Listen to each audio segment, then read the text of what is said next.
I make no apologies for my physical appearance today. Hey, I'm loving the UD. It's all good.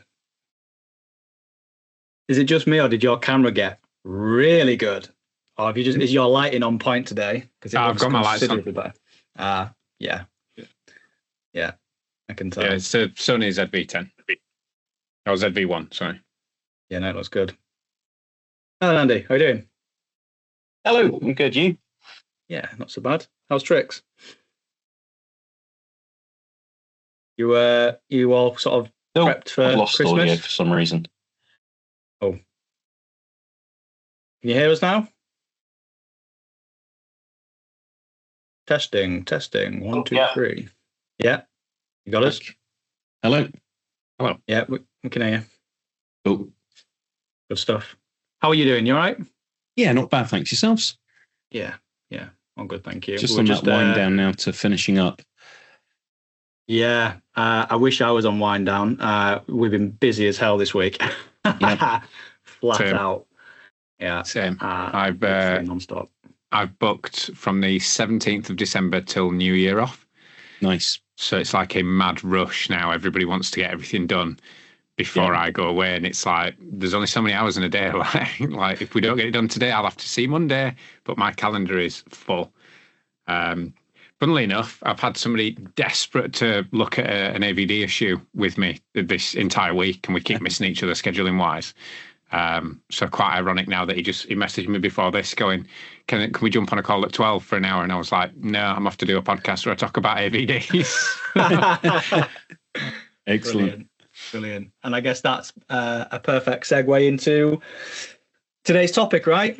Yeah. Which is AVD or Azure Virtual Desktop. And, thankfully, I feel like I'm just going to sit back a bit in this episode and let you guys kind of take the reins, because it's definitely an area that I know less about, certainly from an infrastructure perspective. So I guess just to kick things off, why don't we start with giving a quick introduction into, I guess, what Azure Virtual Desktop is. And I'd be interested to know from you guys why organizations would even look at it. So who wants to start? Yeah. So what is Azure Virtual Desktop? So it's a modernized version of remote desktop services.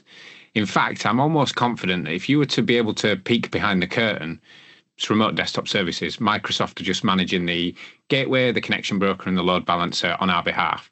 The only thing we're responsible for, as far as I'm aware, is creating the host pool, which is essentially the RD collection, if you're familiar with the on-prem version of it. And then we provide the session hosts. Everything else is kind of done behind the curtain, behind the scenes. Why would an organization look at it? That's a really good question. And I guess it depends on the requirement. There are a lot of companies that I've done digital transformations with that have run on-premise terminal service infrastructure and have just assumed we need to move to the modern equivalent. We'll go to Azure Virtual Desktop. And it's like, well, actually, do you still have a requirement for terminal services? Should you be looking at AVD, or should you be looking at something entirely different? And I guess it depends on the use case. For me, the biggest benefit of multi-user terminal server sort of setups, whether that's on-prem RDS hosted in Azure, or Azure Virtual Desktop, or Windows 365 Cloud PCs, the biggest benefit and requirement, as I've always seen it, is your line of business application requirements. Yeah.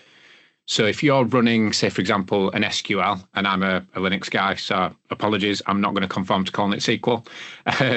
But if you're using Microsoft SQL Server for your SQL databases, then you don't want to be doing that over a VPN or intra-private access, because just the way those applications tend to work is it brings the whole data set over to the client and then starts filtering through it. That experience is terrible when you're trying to do that and you're not local to the database server.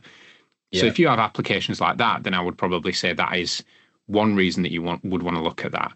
The other one is a kind of privileged access, if you will. If you want to ensure that you have privileged access, not privileged access workstations, but if you have line of business applications that are, say, for example, web apps, and they're locked down to a specific location, or you have to access them from a specific IP address, or you want to do some sort of device compliance restrictions, AVD is really good at ticking those boxes as well. There are other solutions. You could use Entra Private Access and you could go through an Azure VPN gateway, but AVD is kind of a really easy one because it's device agnostic. It doesn't care what you're connecting with. I think, Andrew, we've discussed a few times, you connect to AVD using all sorts, don't you? Yeah. So my Mac, my iPad, you can do it from Linux and all sorts, even Win365 Cloud PC if you want to stream apps down to it as well. It works well. The other thing to mention with that as well is the OS for AVD.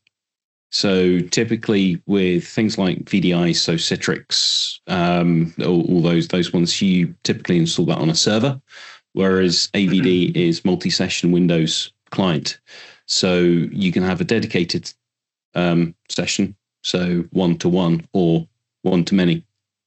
And it just means you got the true Windows install as opposed to a server version with a Windows look and feel on top of it.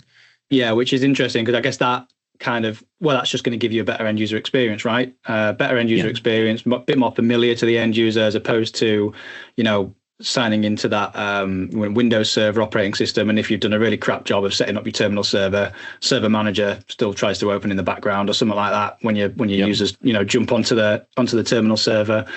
But yeah, interesting. And just backtrack a little bit there, Steve. You mentioned that sort of a good example of sort of moving over to AVD is kind of removing some of that infrastructure element. So, because ultimately, if you're moving over to AVD, you don't then need to run a terminal server, and gateways, I guess, and all that kind of stuff. So, I guess simplifying it to some degree as well is going to be worthwhile. I'd be interested to know.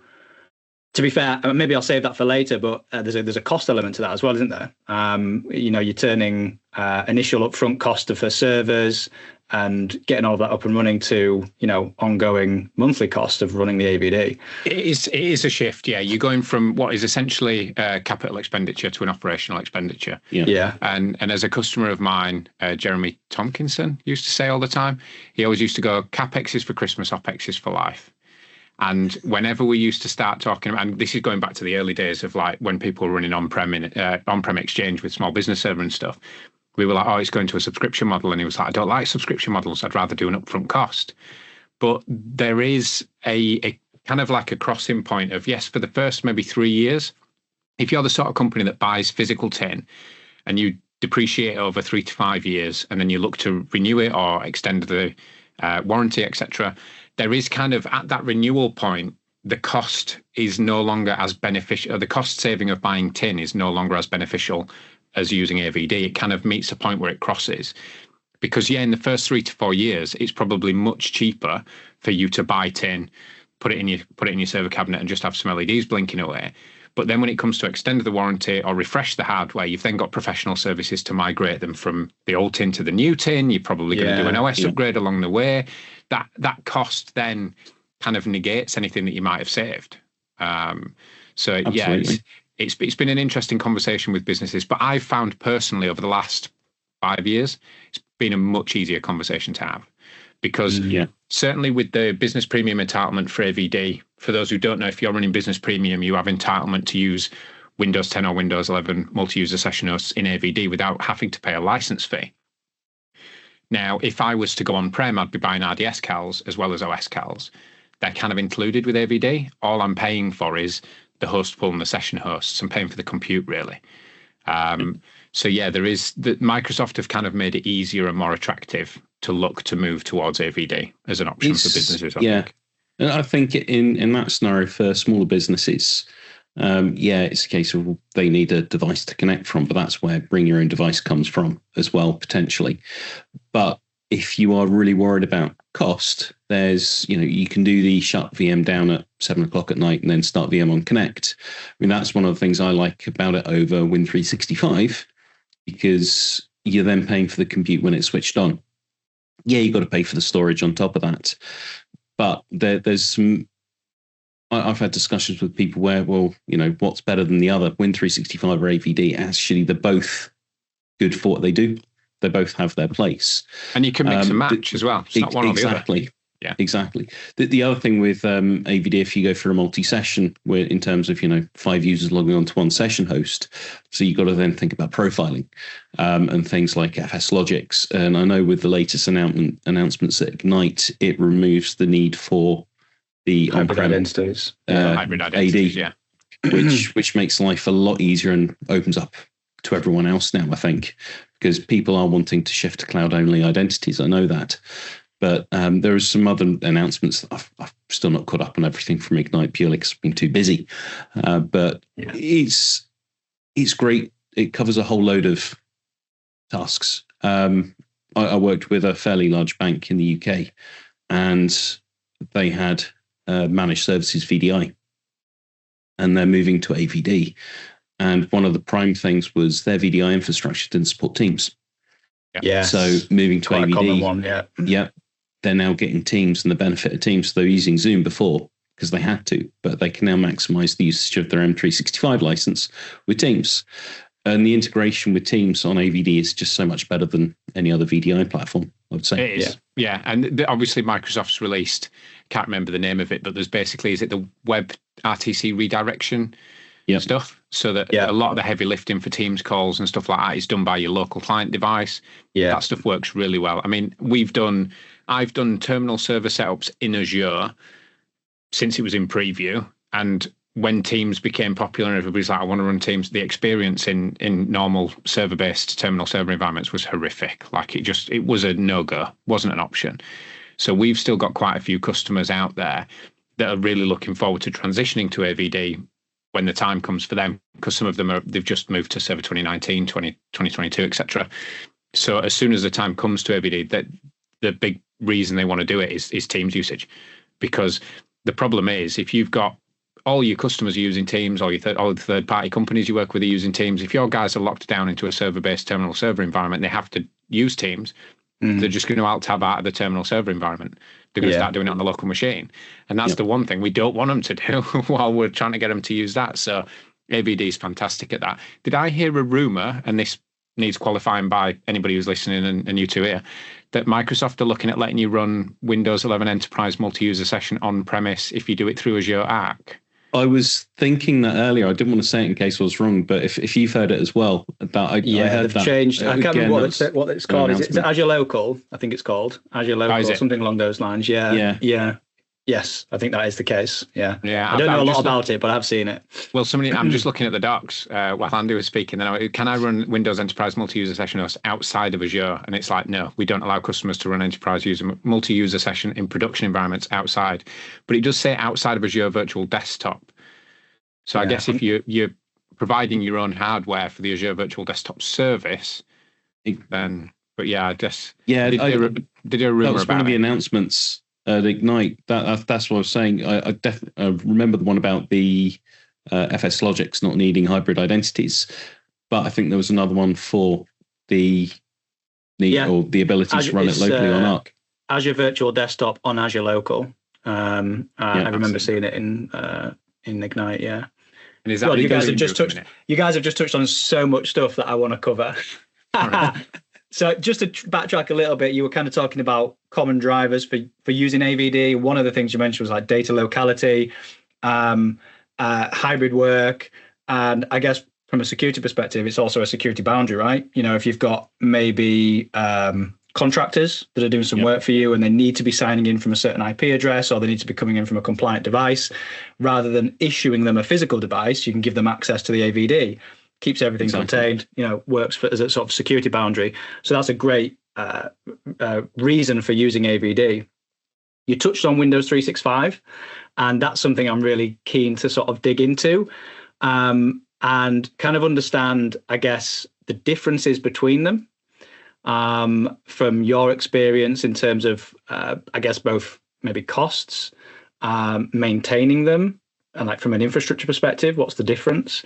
Control versus simplicity kind of springs to mind when you're talking about AVD and Windows 365.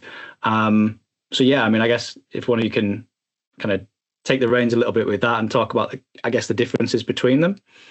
I mean, the main thing for me with Win365 is it is called a Cloud PC because it's a dedicated PC for yourself with RAM, CPU, etc., that's specific for that thing. It's not a multi-session host like AVD. So you can run it from connect from any device as well. I bought one of those 365 link devices, which are great. I just wish they would use it for AVD as well. But there's no chance of that, I think. And it's a it's a full-blown PC. I just renewed my partner benefits yesterday, actually. One of the, I think it's Cloud Select was the one I opted for. You get a Win365 PC with 32 gigs of RAM and a 512 gig hard drive and 16 core CPU. And it just flies. It's much quicker than my Surface. Mm-hmm. And the nice thing about that is I disconnect from the office. If I'm connected to my Win365 PC, go home, connect to it, and I'm running the same session.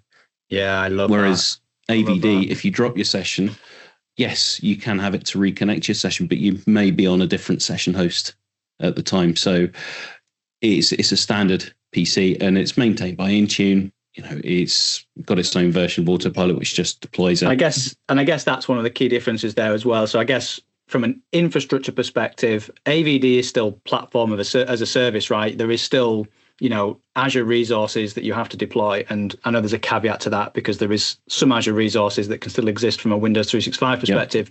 But mostly speaking, the Cloud PC itself is SaaS-based, right? You don't manage any of the platform. You just have a license like you would an Office 365 license. Exactly. You apply a license for user, create a provisioning policy, and then depending on your network, so you got bring your own network, so you connect it to your Azure Virtual Network that's already then connected to your site-side VPN or Express route.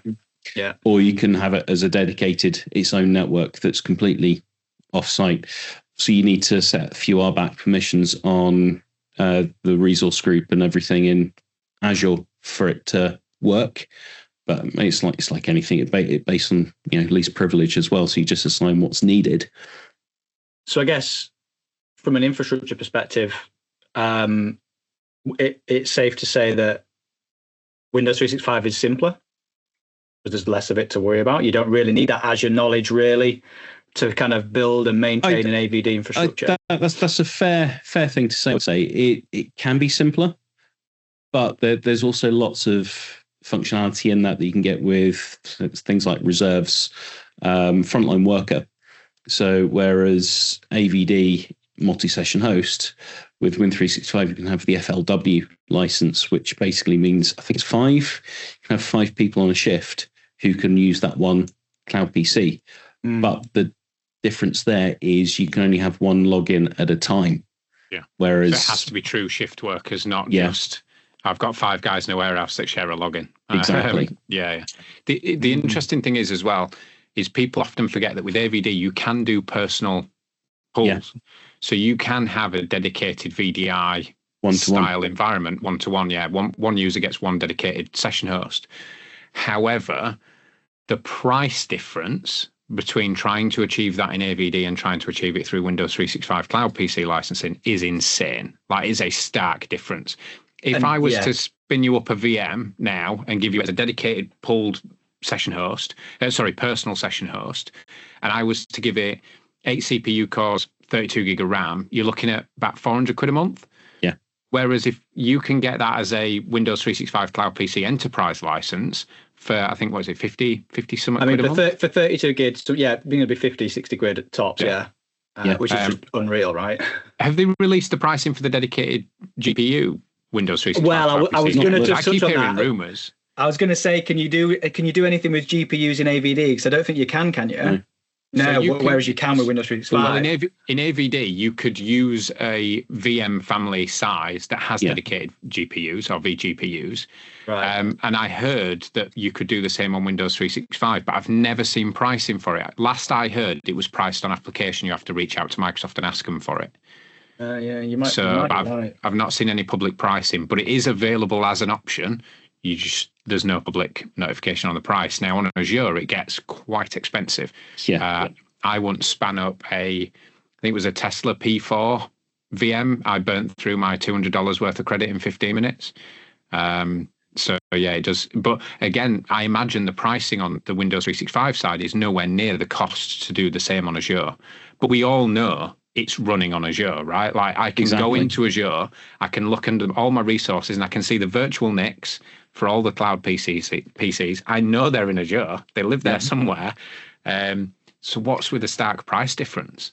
I honestly, I don't quite get it. Because it's all in the same services as well. Because when you log into your Windows app and you put in your credentials, you see Cloud PC or PCs if you've got more than one, and your AVDs and your published apps in AVD as well. So you can now publish apps in Win365, but that's for frontline worker only.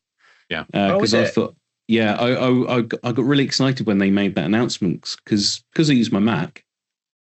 I use Project and Visio as a Parallels VM on there, and just use that to run when I need to use those apps. I thought, actually, I could use that as a published app on a Win365 PC. Yeah. But no, you have to have frontline worker license, which is a bit of a downer, I think. Odd. Yeah, that's odd as that. To be fair, you would be really hard pressed to get me to jump over to remote apps. I have hated remote apps and the end user experience for remote apps since it was on-prem, since it went to Azure, all of it. Like the idea of, you can push out Sage accounts as a remote app to your end users who don't need to log into the environment. They can just click an icon, Sage accounts pops up. Cool. You explain to my users then, when they go to file and import from backup and they browse the file system, that isn't their local file system. No, totally get it from that point of view. And my kind of view there is you might as well just use a full-blown desktop. Yeah. But from my Mac perspective, just to use things like Visio and Project on the Mac, it works brilliantly. I mean, that's through the Parallels thing. And with Parallels, say I get the folder redirection. You can do certain levels of folder redirection as well, but you can, But then you're best using the full-blown desktop. Yeah, and it keeps it simple. Yeah, it does. And you don't want to start redirecting all your local drives to your RD session host, because then you have obviously the option for data leakage. Users can just drag and drop stuff onto the local drive. Yeah. So it kind of, once you get to that, you're kind of circumventing all the benefits of running a multi-user terminal server environment. One of the things I noticed recently was, and it's now by default because it wasn't by default, is copy and paste. Something simple as that. So before, I could copy files from my desktop on my Mac to the desktop on my AVD session host or my Win365 Cloud PC. And I was getting really frustrated a couple of weeks back because I was copying some files across and it just wouldn't copy. It's like, what's going on? And I thought it was just a case of the Windows app being the Windows app on the Mac, because sometimes it just freezes, crashes, and have all sorts of issues. But no, it's now they've flipped the policy, so it's by default block the copy and paste, right? Which is good. Yeah, I guess that aligns with the Secure Future Initiative and all the different pieces that they're doing. Yeah. So of course, I went back in and set a policy to allow me to copy and paste. But it's just the simple things. I mean, there are still obviously ways around that, but those simple things just make it a bit harder for users to accidentally paste a document or a file from one to the other is good, I think. I think that's a good way of putting it, to be fair, because it is accidental most of the time. What is it? Never attribute to malice what can be explained with ignorance. People aren't necessarily trying to do bad things. So if you can try and make it as secure by default as you can, and I think the idea of adding clipboard by exception rather than blocking it by exception is probably the right way to go about it. Exactly. Yeah. One thing that we've not mentioned with Windows 365 is Windows 365 Cloud PC Boot, which obviously Windows 11 supports. Yes. Yeah, that's an interesting one, because we've had some historically. We worked together, Steve, and you've done a few configurations and deployments for organizations where they've had infrastructure that has kind of automatically booted into the AVD system. So you've kind of been doing that for a while. Yeah. It's been very hacky. So before you jump into that, for anyone that's listening, you were right, Steve. Windows 365 Enterprise does support GPUs, 3 different tiers, all contact sales. So yeah, price on POA. Yeah, it's a good shot on that. But yeah, go on, dig into that, because that's an interesting one. Yeah, so we used to do a lot with thin clients, and obviously, if you've been about in this game for long enough, you remember Wise and 10 zigs and stuff like that. Those sorts of thin clients. But the one thing that we always had was this poor user experience where the machine boots up, they sign into it with their domain credentials, then they have to double click a shortcut on the desktop, put in their credentials again. And this is going back to like before all single sign-on stuff works really well. Yeah. But then they'd have to put in the credentials again, and then they'd be in the terminal server environment. It was cumbersome. And you generally find that when you make a process cumbersome for your end users, they try and circumvent certain things. So if they just wanted to get online to browse to a website, they wouldn't bother jumping through those hoops. They just open up the browser on the thin client. And then you get into the realms of shadow IT. And it's back to that, don't attribute to malice what can be explained by ignorance. You know, it's our fault we made the process hard. I say our as in, IT systems administrators and whatnot. So my old boss, Marcus Robinson, came up with a really clever way of launching what he called like the 3-button application. So as soon as the user logged into the desktop, it popped up with a 3-button application that was connect to remote desktop, sign out or shut down. And that was cool, but File Explorer was still running in the background.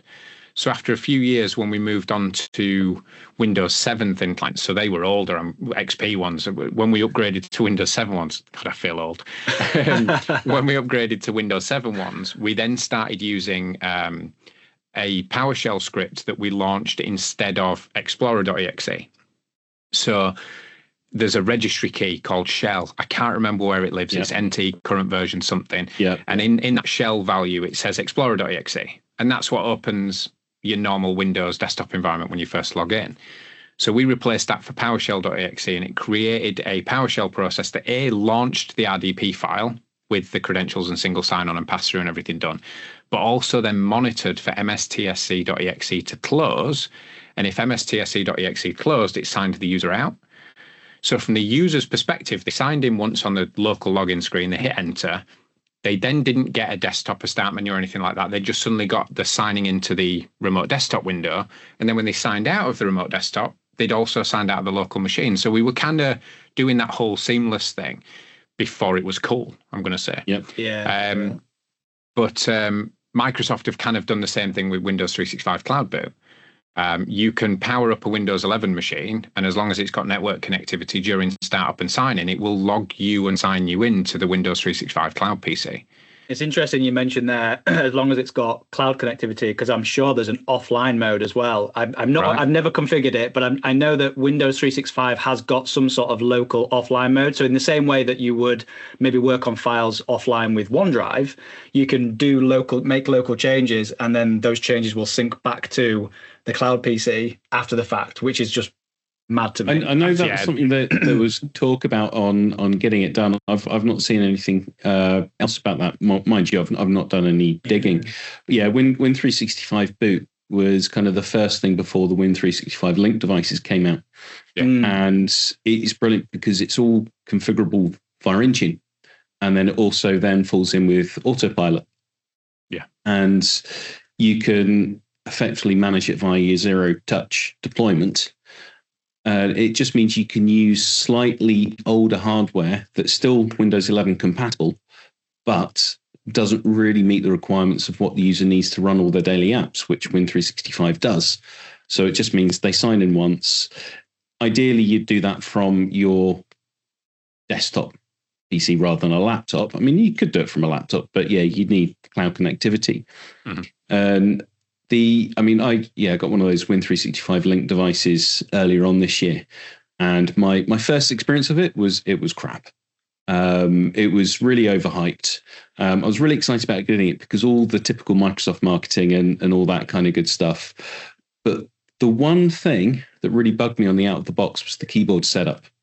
I remember you mentioning that. Yeah. It doesn't give you a select keyboard layout option. You have to go into accessibility down the bottom and change that, which is fine for somebody like us because we know kind of where to go. But if you're a frontline worker, a nurse, and it's defaulted to US for whatever reason, and you try and log on using your username at domain.com, you're going to get the double quotes. Yeah. And then having to go and find that somewhere. So that was my biggest bugbear. But it doesn't support AVD, which is, I don't think they're ever going to do that, which is a shame. But it just means you can sign in seamlessly. I tried a 10-zig device, just one of their free OSs, put it on a cheapy PC. It's good, but the UI is pretty shocking, if I'm honest. And if you're looking at passkeys, so going down that whole route of passkeys, and you got the passkey on your phone, with the 10 Zig one, I had issues with the Bluetooth and everything redirecting through to the session I was connected to again. So there's all these things to take into account, whereas the link and I think the Win365 boot wouldn't have an issue there because it just works seamlessly. Yeah. And it's a pretty slick process. Yeah. Because, you sign in with username, password, or passkey, and it just signs you straight through. No issues whatsoever. And it's perfect for that kind of, if you got PCs in the office that will support Windows, but they won't really run all the apps, we'll go for Win365 and just use Win365 boot. Yeah, no, it is good. I think the rate of development for Windows 365 and I guess any of the Microsoft 365 stack at that, is just incredible. Windows 365 is just maturing more and more all the time, which is great. I have so many questions, but I'm just super conscious of time. Plus we've deviated onto Windows 365 away from AVD. We have a little bit. Yeah, we have a little bit. I mean, I think the general consensus is that Windows 365 is really good for probably smaller environments, great for that sort of one-to-one usage, or if you're an organization that's maybe got low operational maturity in terms of managing that, overarching infrastructure that you would get with AVD.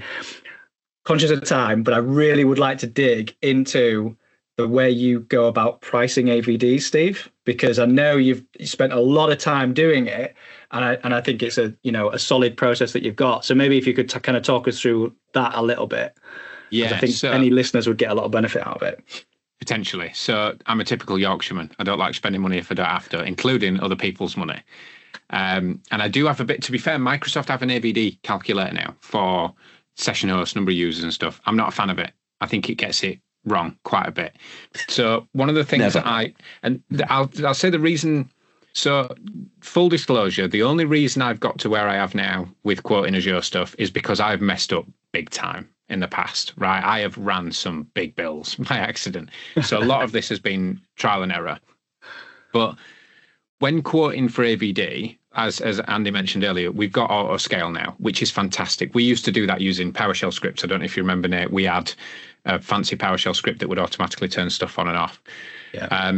But when quoting AVDs, people often forget that Microsoft let's say, for example, I'm trying not to ramble here, but say, for example, you add a VM to a quote on Microsoft Azure, it will tell you it's going to run for 730 hours in a month. That's the rough Microsoft average number of hours in a month.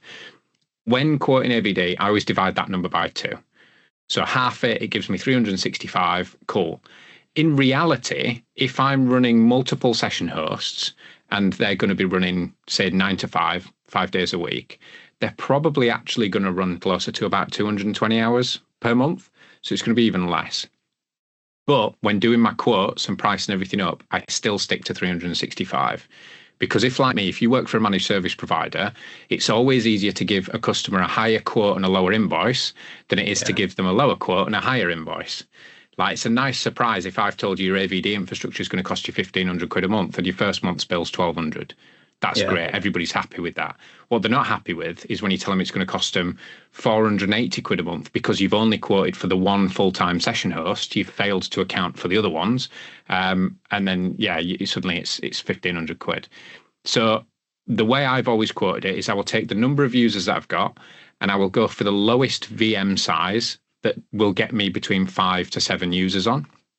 I like to run my AVD session hosts at 85 to 90% capacity when it comes to memory usage. A lot of people get scared when they see the memory allocation being up near 100%. They want to get it lower, but that's just wasted money to me. As a Yorkshireman, it hurts my soul. It hurts my wallet. Like, you're just wasting resources there. I always gun to run them as lean as possible. And then I have honest conversations with the customer about how if they get like one additional member of staff, that will require one additional session host, which is actually going to exponentially increase the per user cost for the resources. Because, and this is one of the biggest benefits for Windows 365 Cloud PCs, is I know that one user with one Cloud PC is going to cost me 30 to 50 quid a month for that license. That's how much it's going to cost. If I've got 3 multi-user session hosts in AVD and I have 15 users and I'm perfectly positioned to have 5 users per session host, that's brilliant. Rough maths, my AVD is costing me £24 per user per month. Then I add on a 16th user. I have 2 choices to make at that point. I can either run one of those session hosts beyond ideal capacity, and 6 users are going to have a pretty poor experience, or I can add a 4th session host, but suddenly my per user cost for the AVD infrastructure has gone up to nearly £40 a month because I'm still paying for that 4th session host to be on 220 hours a month. But yeah, it's a bit of a dark art when it comes to quoting it. Now, some of our guys and some of our team have been using the Microsoft Azure price calculator for AVD, and it seems to get it way off. Like, it recommends putting huge user numbers on single session hosts, and those single session hosts cost a lot for the full-time session host to run. Now, I've mentioned full-time session hosts probably about 2 or 3 times now. There is now an option in autoscale to have 0 full-time session hosts. So for anybody listening who's not familiar with the concept, if I have, back to my 3 session host things, if I have 3 session hosts and I want to turn 2 of them off out of hours, you're probably thinking, well, why not just turn them all off out of hours? Historically, you've always needed one to be online, ready to accept incoming user connections.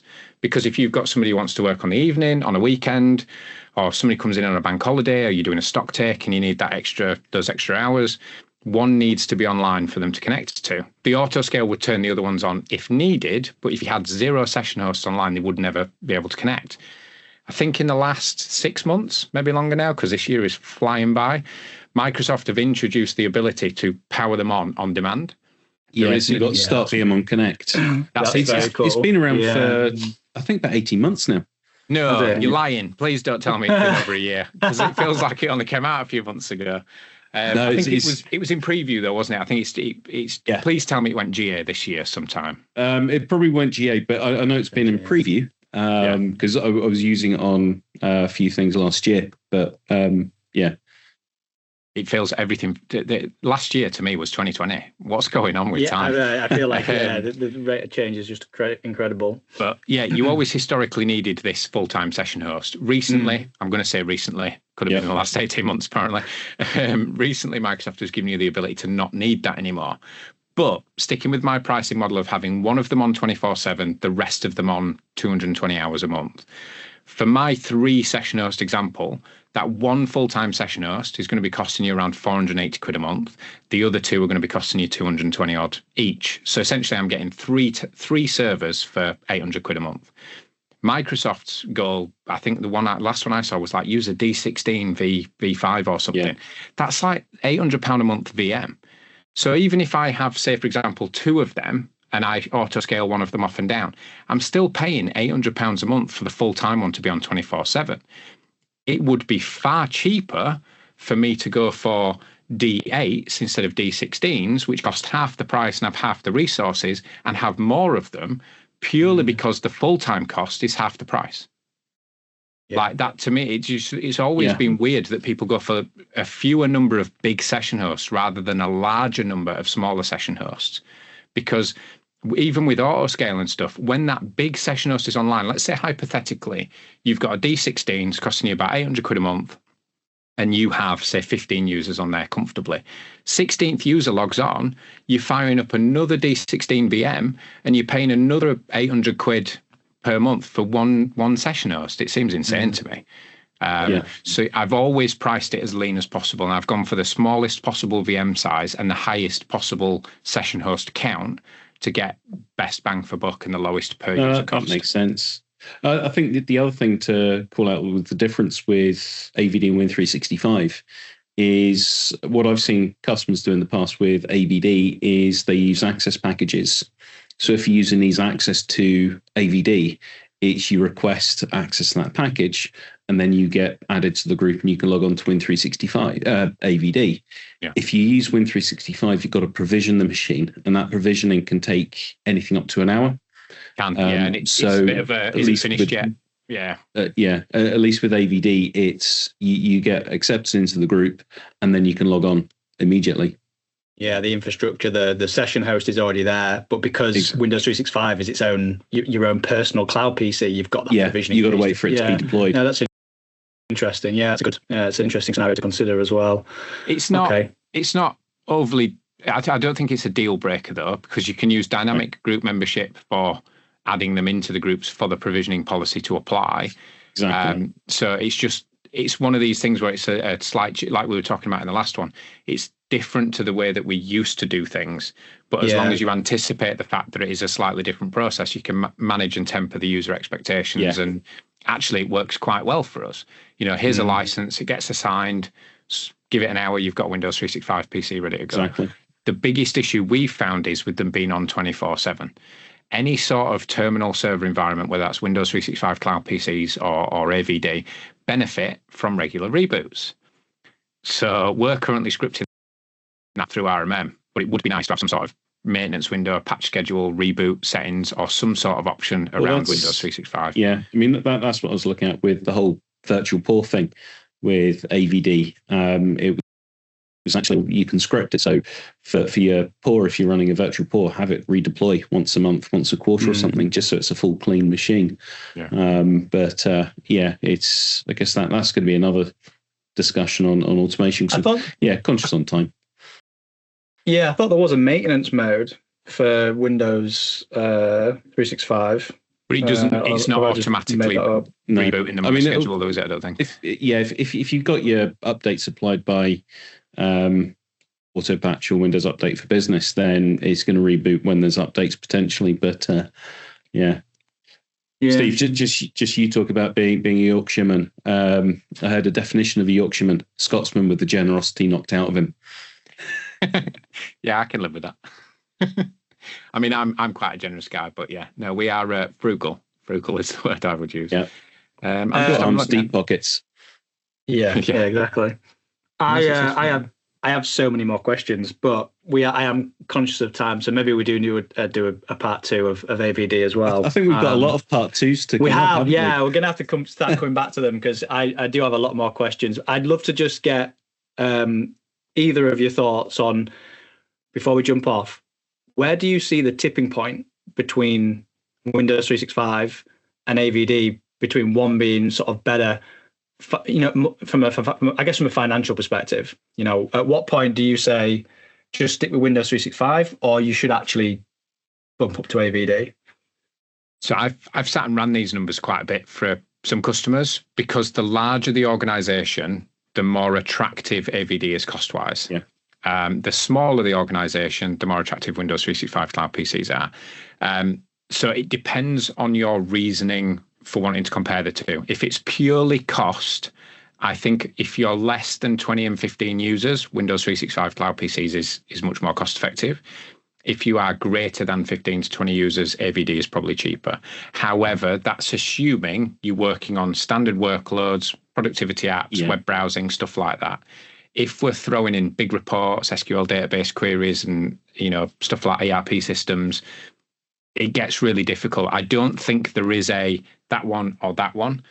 It's not a one size fits all. Yeah, and you can mix and match. I've got customers at the minute that are mix and matching AVD. I've got one customer that does, to be honest, I'm not 100% sure on what they do, but it's almost like telemarketing, if you will.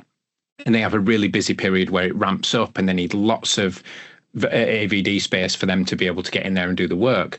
But during this ramp up period, their management and the management team are running lots of reports, and these reports are very system intensive. They take a lot of RAM, they use a lot of CPU.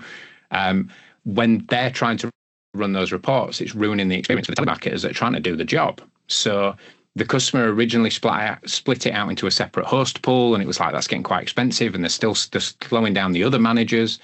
So Windows 365 became the default option for those managers that need to run the reports, and then everybody else carries on doing the normal job through the AVD.